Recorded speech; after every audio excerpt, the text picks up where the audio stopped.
કુંડલીના ગ્રહો માનવ જીવન પર અસર વર્તાવે છે. જ્યારે પણ જ્યોતિષશાસ્ત્ર અને કુંડલીની વાત આવે ત્યારે ગ્રહોમાં શનિ મહારાજથી બધા ડરે, પણ શનિદેવ પણ એટલા જ કલ્યાણકારી છે.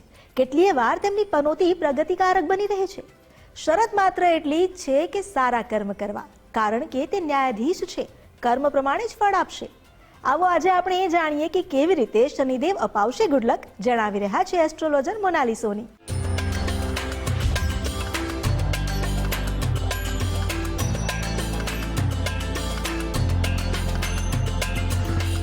આધ્યાત્મિક મહાશક્તિમાં હું મોનાલી સોની આપ સૌનું સ્વાગત કરું છું.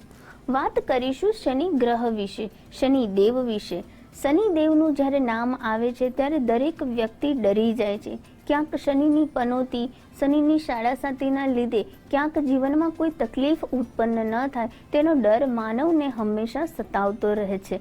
અને આવું કહેવું તાત્પર્ય પણ છે, કારણ કે શનિ મહારાજ ન્યાયના દેવતા છે, દંડ ફટકારે છે, કર્મની સજા આપે છે. તે કારણે જ તો જ્યારે કોઈ વ્યક્તિ ખરાબ સંગતમાં પડે છે, તેના કાર્ય સાનુકૂળ નથી હોતા, ત્યારે પણ તેને શનિ દોષનો પ્રભાવ પડી શકે છે.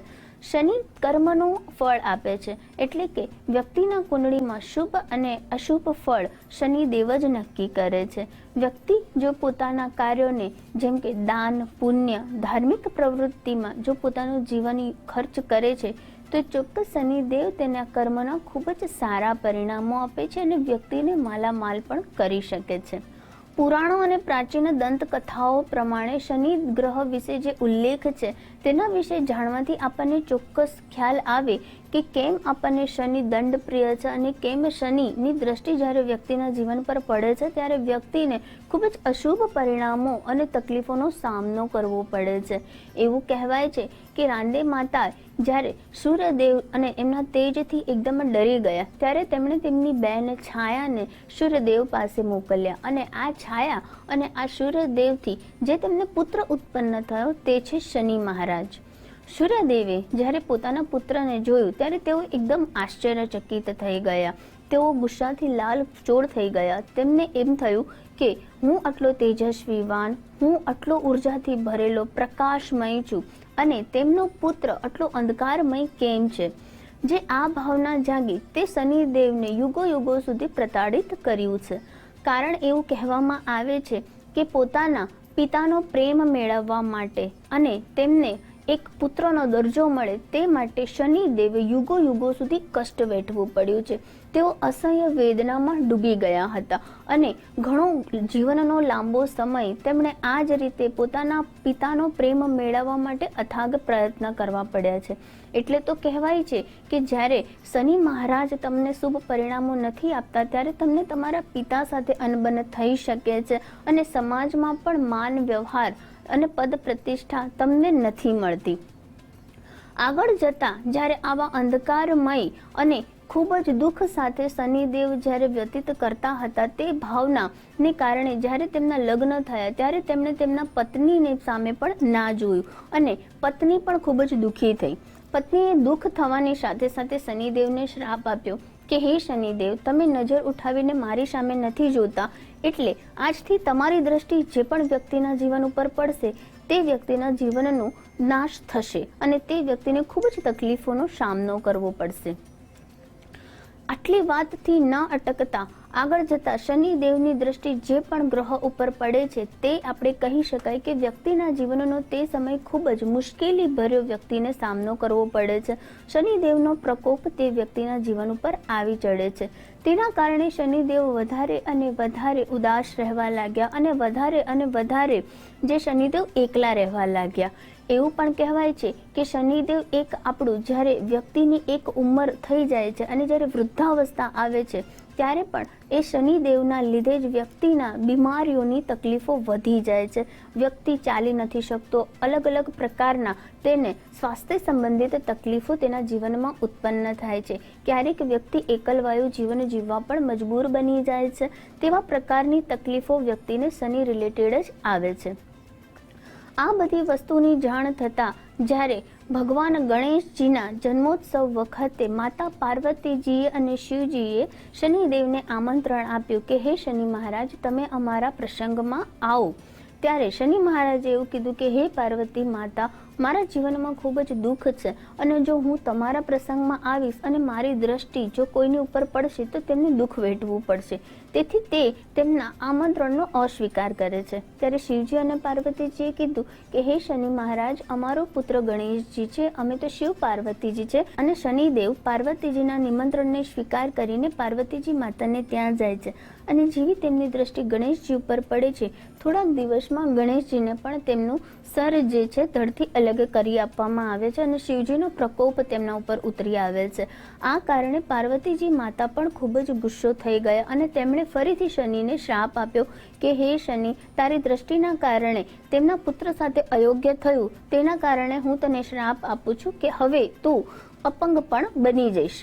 આટલા શ્રાપની સાથે શનિદેવ શિવજી મહારાજની ઉપાસના કરવા લાગ્યા અને શનિ મહારાજે શિવજી પાસે જઈને વરદાન માંગ્યું કે હે શિવ મહારાજ, હે શિવ ભગવાન, મારાથી આટલી બધી તો શું તકલીફો થઈ ગઈ, શેના કારણે મારા જીવનમાં આટલું બધું દુઃખ આવ્યું કે જેના કારણે મારા પિતાએ પણ મારો અસ્વીકાર કર્યો, મારી પત્નીએ પણ મને શ્રાપ આપ્યો અને હવે સાક્ષાત માતા પાર્વતીજીનો પણ શ્રાપનો મારે અંશ બનવું પડ્યું.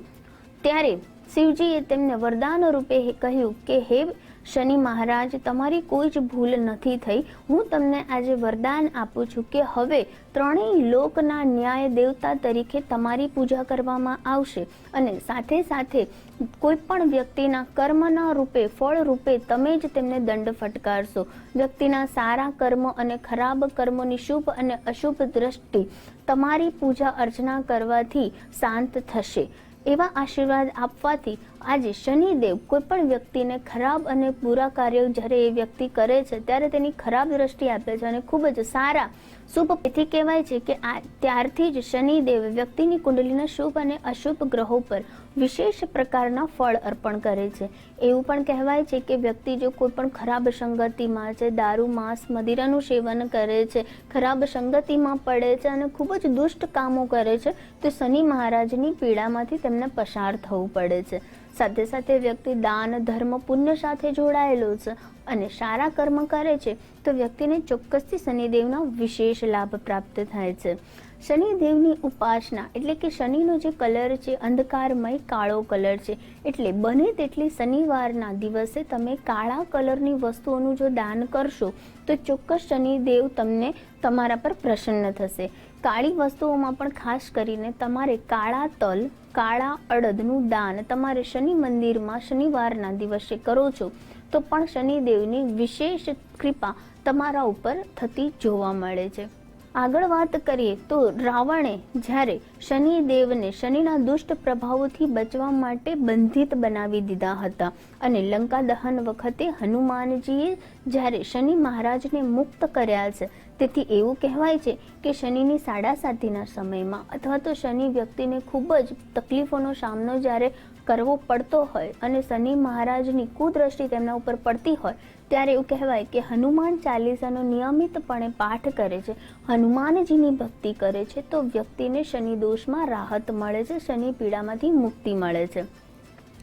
સાથે સાથે શનિ અમાવસનો પણ એક વિશેષ પ્રભાવ જોવા મળે છે. જ્યારે શનિદેવના ઉપાયો તમે કરો છો તેમાં પણ ખાસ કરીને શનૈશ્વરી અમાસ જો આવતી હોય તો વિશેષ દાન પુણ્ય કરીને વ્યક્તિ પોતાના જીવનની સાડાસાતી અને શનિની તકલીફો દૂર કરી શકે છે. શનૈશ્વરી અમાસના દિવસે વ્યક્તિએ પીપળાની પ્રદક્ષિણા કરીને પીપળાના વૃક્ષની નીચે તેણે સરસવના તેલનો જો દીપક પ્રજ્વલિત કરે છે તો વ્યક્તિના જીવનની આર્થિક તકલીફો દૂર થાય છે, માનસિક તકલીફો દૂર થાય છે અને કોઈ પણ સંકટોમાંથી ભયમુક્ત થાય છે અને સાથે સાથે ત્રિદેવના આશીર્વાદ પણ વ્યક્તિને પ્રાપ્ત થતા હોય છે.